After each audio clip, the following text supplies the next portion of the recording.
কই যে মুহাম্মদপুরের মতো জায়গায় মামুনুল হক সাহেব হুজুর দাঁড়াইছে, জীবন অভ্যাস করতে না। আমি এটা কই কি লেগে জানেন? কারণ যেই জায়গায় চুরি চিন্তায় রাহাজানি বেশি, যেই জায়গায় কামি হইলো কিশোর গ্যাং এটা হেডা, যেই জায়গার মানুষই বেশিরভাগ হইলো ওই সাইজের, এরা চিন্তার বই সর্বনাশ। কত বড় মাওলানা সাহেব এমপি বানাইলে আমরা খাইম কি? কথা বুঝুন না? বাস্তবতা এটা বানাইতো না এরা, কারণ এরা বানাইলে হেরারই সমস্যা। আরে আমাদের সমাজের তো 60% লোক মসজিদও গিয়া উঠতে চায় না। হুজুর আমার হুজুর নাই, আমার গোসলটা ঠিক নাই। মাদ্রাসায় গিয়া বাইরে খার হইতে হুজুর এটা হয় বাইরে অনেক লেগিয়া, মানে ডরায় মসজিদের ভিত্তে যায় না, মাদ্রাসার ভিত্তে যায় না। যেই লোক ডরায় মসজিদের ভিত্তে যায় না, মাদ্রাসার ভিত্তে যায় না, এই লোক একজন হুজুরের নেতা বানাইব? অসম্ভব, অসম্ভব। তারা চাই হইল এরকম লোক যারা হেরা চারটা খাই থাকবেন এবং প্রতিশোধ নিবেন না। ছোটোখাটো একটা বিষয়ে আরে বাপরে, একজন একটু একটা মাহফিলও আইছে না, কথার কথা মাহফিলও আইছে, মুড়ি দোয়ানো গেছে, কথাটা বুঝুন যে মুড়ি দোয়ানো গেছে, এক লোক মাহফিলও মুড়ি দিতেছে, সবাই কি এক লোকে দেউন যার হ্যাঁ একটু দেরিতে দিছে কে, তুই তো বেড়া হয়েছ, আমার চিনছি না, মুড়ি দিলে না তো বুঝিস, আরেকদিন ধরবাম তোরে। কি আশ্চর্য কথাবার্তা। আমি জানি এডি অনেকের মনে হইতেছে হুজুর এডি ওয়াজ, হ্যাঁ এডি বড় ওয়াজ। আমাদের সমাজ কত নোংরা পর্যায়ে গেছে, এই মারামারি হানাহানি এমন পর্যায়ে গেছে, দিন শেষে এই ঝামেলার কারণে মানুষ অশান্তিতে থাকে, দিন বুঝতে চায় না। আরে বাবা দিন বুঝবো কেমনে? এই নামাজের ওয়াজ করবেন আপনি, এক লোক আরেক লোকের মামলা দিয়া ঘরও থাকতে পারে না, তাহলে নামাজটা পড়বো কেমনে? দৌড়ের মধ্যে আছে, আছে না নাই? আশ্চর্যের কথাবার্তা। আপনি সমাজের মধ্যে যত নোংরামি করবেন আপনার সমাজ তত খারাপ হবে। আপনার বাচ্চাটা আপনার দিকে দিকে শিখবে, আপনার ছেলেটা এটা দিকে দিকে শিখবে, আপনারা দিকে দিকে। রাতের বেলায় একটু মাথাটা বিছানায় লাগায় চিন্তা করেন তো কোনো দিন যে আল্লাহ আল্লাহ আমার কিল্লিগা পাঠাইলে আর আমি কী করতেছি, একটু চিন্তা করেন যে আসলে আপনারা কে পাঠাইছে, কেন পাঠাইছে, কি করা দরকার, আর আমরা কি করতেছি। আল্লাহ মাফ করুক, আমরা কেউই বুজুর্গ না, আমরা কেউই এগুলো থেকে মুক্ত না। আমি নিজেকেও বলছি, আমরা নিজেকেও নসিহত করি, আসুন যে আমরা পরিবর্তন হই, আমরা পরিবর্তন হই, আমরা কারো ক্ষতি করব, প্রতিহিংসা করব, সমাজটা সুন্দর হয়ে যাবে, সমাজটা সুন্দর হয়ে যাবে। অন্যের ভালো দেখা যদি নিজের ভালো লাগে বুঝবেন আপনি ভালো মানুষ, অন্যের উন্নতি দেখা যদি নিজের কি লাগে ভালো লাগে বুঝবেন আপনি কি।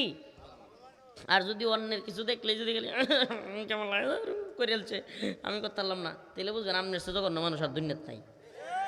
আর একটা কথা মনে রাখেন যে হিংসুক, হিংসুক তিনটা কষ্টে নিপীড়িত। কয়টা? নাম্বার 1 আত্মদহন, নিজে নিজে কলজাপুরে।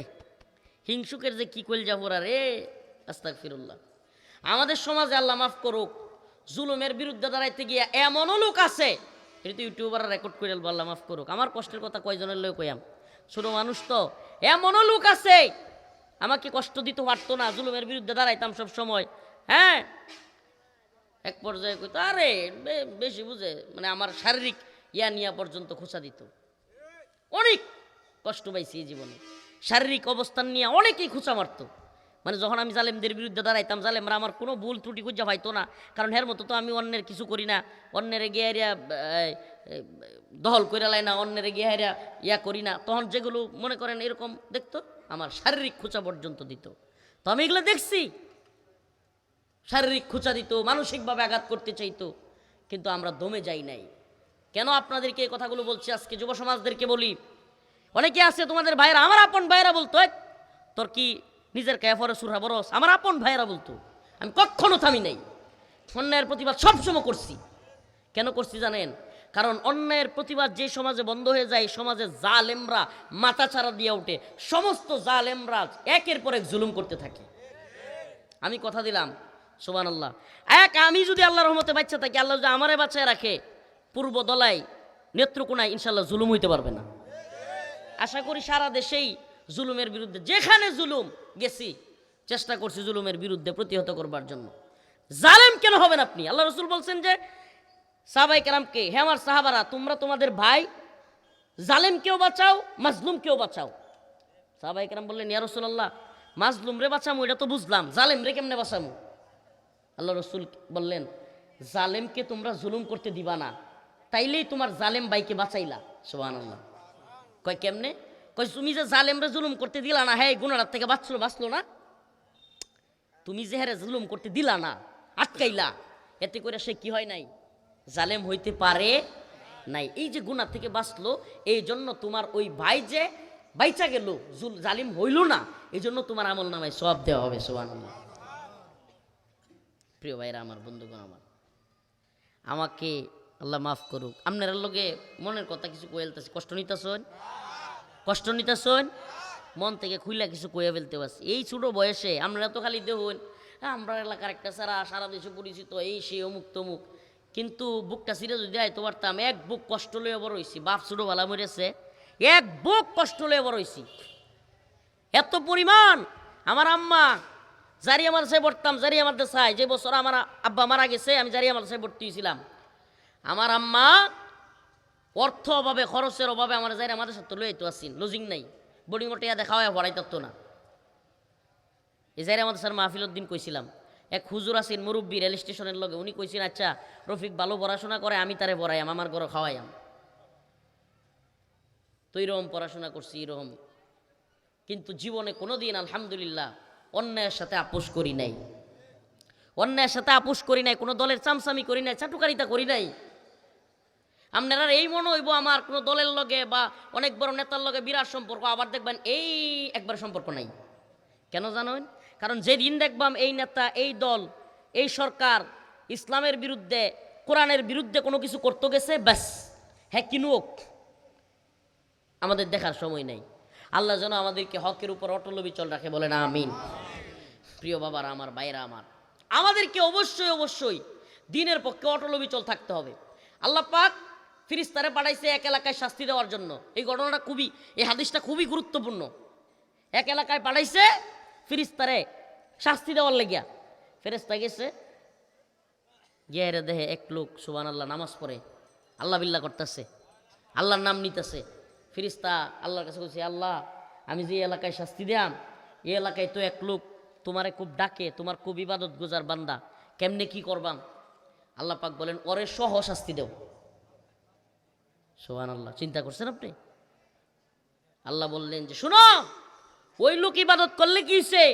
তার এলাকার মানুষ যে জঘন্য কাজ করে, বনি ইসরাইলের যুগের ঘটনা, বনি ইসরাইলের মানুষ যে আমার কথা মানে না, নাফরমানি করে, হ্যাঁ গিয়া বাধা দেয় না। কি করে না?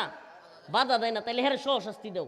হ্যাঁ একলা একলা আমল করলেই তো না, এলাকার মানুষরা আমলের কথা কখন লাগবো, এলাকার মানুষরা অন্যায়ের বিরুদ্ধে কখন লাগবো।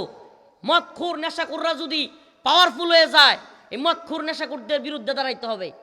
আপনি জানেন সকল সমাজে, আমাদের তো এখন কিয়ামতের যুগ আয়া পড়ছে, শেষ জামানা আয়া পড়ছে, এমন অবস্থা সব সমাজে মদখোর নেশাখোর জুয়াখোররা ক্ষমতাসীন বেশি, ক্ষমতার কাছাকাছি বেশি, এবং এদের পাওয়ার বেশি। আপনি আমার প্রতি কষ্ট নিতে পারেন, আমি সারা বাংলাদেশে ঘুরে বাস্তবতা দেখে বলতেছি। কেন জানেন? কারণ 5টা নামাজি এক লগে মিল নাই, 5টা আলেমের এক লগে মিল নাই, কিন্তু যেটি এক লগে গাঞ্জা খা এরা বিরাট মিল। আপনি খুঁজলে দেখো হুজুর যেটা কইছে, 5টা নামাজি এক লগে মিল নাই, 5টা হাদিস সাহেব এক লগে মিল নাই, 5টা হুজুর এক লগে মিল নাই, 10টা হুজুর এক লগে, কিন্তু যেটি 2টা বিড়ি এক লগে ভাগ করে খায়, এটি ওর কলজার মোহাব্বত। ওয়াজ একবারে মনে হয় কলজা বরাবর লাগতেছে, কিছু করার নাই তো। আমি গ্রাম্য ওয়াজ মাঝে মাঝে এরকমই করি। এক লগে একটা সিগারেট প্রতিদিন ভাগ করে খায়, দেখবেন তারা ফিরিতে শেষ নাই। একটা বাড়িতে খাইবো, আরে মোহাব্বত, গাঞ্জার কলকিটা এক লগে ধরাইবো, ওমায় খালি একটাতে কিছু কয়ে দেবেন যে আরেকটাই আপনার মাথার বাড়ি মারবো। সমস্যাটা তো এটাই। এই সমাজে খারাপ মানুষগুলো কেন ক্ষমতাসীন, খারাপ মানুষগুলো কেন পাওয়ারফুল? নাউজুবিল্লাহ, একটু কিছু হইতেই জুলুম করে। আরে বাপরে, আরে বেটা আল্লাহ আপনার ক্ষমতা দিছে, ওয়ালা তুসআলুন্না ইয়াউমা ইদিন আনিন নাঈম। আল্লাহ বলছে যে প্রত্যেক নিয়ামতের তোমাকে আল্লাহ জিজ্ঞাসা করবে, প্রত্যেকটা নিয়ামতের। এটা নিয়ামত ছিল তোমার, যে আল্লাহ একটু পাওয়ার দিছে, অন্যরে একবারে নিচু রাখছে, তোমার একটু ভালো অবস্থান দিছে, টাকা পয়সা দিছে, তোমার একটু যশ খ্যাতি দিছে, তোমার একটু অবস্থান দিছে, এটা তোমার জন্য নিয়ামত ছিল। তুমি নিয়ামতটারে ভালো কদর করতে পারতা, কিন্তু তুমি নিয়ামতের ভালো কদর করতেছো না, কদর করতেছো না। এই যে তোমারে বলা হচ্ছে, তুমি খালি জুলুমি করতেছো। আমাদের সমাজে আপনি কি মনে হয়, রাস্তাঘাটের অবস্থা দেখছেন, কালভার্টের অবস্থা দেখছেন, হ্যাঁ চলাচলের অবস্থা দেখছেন, এগুলো কারণ কি? কারণ আমাদের সমাজে বেশিরভাগ মানুষ আকসার আমরা মানসিকভাবে জালেম, আল্লাহ মাফ করুক। আকসার, এটা আমার কথা না, আল্লাহর কথা। ওয়ালাকিন্না আকসারহুম যালিমুন, ওয়ালাকিন্না আকসারহুম ফাসিকুন, ওয়ালাকিন্না আকসারহুম, আল্লাহ পাক অনেক জায়গায় বলছে অধিকাংশ মানুষ জালেম, অধিকাংশ মানুষ এই মুশরিক, অধিকাংশ মানুষ মুনাফিক, নাউজুবিল্লাহ। এটা আল্লাহর কথা, কোরআনের কথা। এই হলো বাস্তবতা। আমরা এখন যদি চিন্তা করি, সত্যিকার অর্থে বলি যে আগামীকালকে পূর্বদলা থানায় 100 লোক দায়িত্বশীল লাগবে, কয়জন? বাস্তব কথা কই, 100 লোক দায়িত্বশীল দরকার। প্রশাসনিকভাবে স্কুল চালানোর জন্য, মাদ্রাসা চালানোর জন্য, সকল সেক্টরে পূর্বদলা থানার সকল প্রতিষ্ঠানে 100 লোক দরকার। কয়শো? মাত্র 100। 100 লোক কিন্তু আসলেই দরকার হয়, বা তার চেয়েও বেশি। হ্যাঁ, রাস্তাঘাটের জন্য, স্কুল মাদ্রাসা সব কাজের জন্য, হ্যাঁ, এক একটা দায়িত্বশীল দেওয়ার জন্য কত? আল্লাহ মাফ করুক, বাস্তব কথাটা কয়েলাই। এই পুরা পূর্বদলা থানায় আপনি মানুষ আছে মনে হয় যে 1 লাখ, বুটারি আছে মনে হয় কত? এই সর্বনাশ, 3.25 লাখ বুটার। চ্যালেঞ্জ করলাম আপনার 100 লোক খুঁজা পাইতেন না আমানতদার, 100 লোক খুঁজেন তাকুয়াবান, যারে আপনি পূর্বদলা চৌরাস্তার থেকে কাবাসটা পর্যন্ত রাস্তার কাজটা দিবেন, তাকুয়ার সাথে আমানতদারিতার সাথে করতো না। 100 লোক পাইতেন না আপনি। আপনি চিন্তা করতে পারছেন আমাদের সমাজ কই গেছে, কত জঘন্য পর্যায়ে গেছে। দেন পূর্বদলার সমস্ত স্কুলগুলোর দায়িত্ব দেন, 10 জন মানুষ খুঁজে পাইতেন না যে আমানতের সাথে একটা টিহাও নিজের লাগি খরচ করতো না। যতটুকু তারা বেতন দেওয়া হইব ততটুকু নিবে, এর বাইরে নিব না। 10টা লোক খুঁজে পাবেন না। কত নোংরা অবস্থায় চলে গেছি আমরা, আস্তাগফিরুল্লাহ। আপনার কি মনে হয় তা আমাদের সমাজে ভালো মানুষ কিনলে কেন তো হইতারে না? কারণ তো এইটাই, কারণ এইটাই। হুজুর রানে তো হইতে পারতো না, লিখকে দেন। কারণ আরে সমাজে মানুষই ভালো না, তাইলে ভালো মানুষের নেতা বানাই তো কি লেগে? কথা বুঝেন নাই? আমি তো এই জন্য গাড়িতে বয়ে বয়ে পড়ি সময়, মানে তো মিডিয়ার যুগ, এরা তো এটার দোকান আমার। এই জন্য আমাদের সমাজ ভালো হইতে হইলে আল্লাহর কোরআনের কথা বলছে, আমার কথা না। আল্লাহ পাক বলছেন ইন্নাল্লাহা লা ইউগাইয়িরু মা বিকাউমিন হাত্তা ইউগাইয়িরু মা বিআনফুসিহিম, ততক্ষণ পর্যন্ত আমি কোনো জাতিকে পরিবর্তন করব না। আল্লাহ বলেন যতক্ষণ না পর্যন্ত ওই জাতি পরিবর্তন না হয়। তাইলে জাতিকে যদি ভালো কিছু দিতে চান, জাতিকে যদি সত্যিকার অর্থে, আমরা সবাই কই আমি ভালো মানুষ, আমি সমাজটারে ভালো দেখতে চাই। আরে আমি যে কত ভালো মানুষ মানুষ খালি বুঝলো না, কেমনে বুঝবো? আপনার তো কোনো ভালো কাজ দেয়ই না মানুষ, কাজ করেন সব উল্টা পাল্টা, আবার মনে মনে করেন আমি যে কত ভালো মানুষ, আমার মানুষ বুঝলোই না। বুঝবো কেমনে? সব তো করেন উল্টা পাল্টা। আমি মনে হয় বুঝাইতে পারি নাই। আপনি ভালো মানুষ কইলে তো লাভ নাই। আপনি বলতেছেন ভালো মানুষ, করতেছেন খারাপ কাজ, লাভটা কি? আল্লাহ আমাদেরকে হেদায়েত দান করুন। আসলে কোরআন সুন্নাহর ওয়াজটা আসলে কি? ওয়াজ আসলে এগুলা।